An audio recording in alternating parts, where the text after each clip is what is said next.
திருக்கோயிலூரில் ஒரு நதி ஓடுது. அந்த நதியில் குளிக்கிறதுக்காண்டி போயிருக்காங்க. எதிர்பாராத விதமாக ஒரு பையன் அந்த ஆற்றுல இருக்கிற ஒரு பாறை இடுக்குக்குள்ளே மாட்டிக்கிறேன். கொஞ்ச நேரத்தில் தண்ணியோட மட்டமும் கூடிக்கிட்டே போயிடுது. அவனை எவ்வளவோ காப்பாற்றுறதுக்கு முயற்சி பண்ணியும் இவங்களால காப்பாற்ற முடியல. தண்ணி மட்டம் கூடிடுது. அந்த பையனும் உள்ளே முங்கிடுறேன். இவங்க எல்லாரும் வெளியே கரைக்கு வந்துடுறாங்க. என்ன செய்கிறதுனே தெரியல. நேராக ஞானானந்தகிரி சுவாமிகிட்ட போய் இந்த மாதிரி பாறை இடுக்குள்ளே மாட்டிக்கிட்டேன். தண்ணி லெவலும் கூடிருச்சு.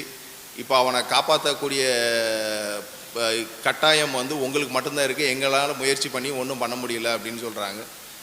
அப்போ ஞானானந்தகிரி சுவாமி சொல்கிறாரு, எனக்கும் காப்பாற்றுறதுக்கு வழி இல்லை. எனக்கு தெரிஞ்சு ஒரே ஒருத்தரால் காப்பாற்ற முடியும். வெளியே ஒருத்தர் அழுக்கு ட்ரெஸ்ஸோட தாடியோட கையில் விசிறியோட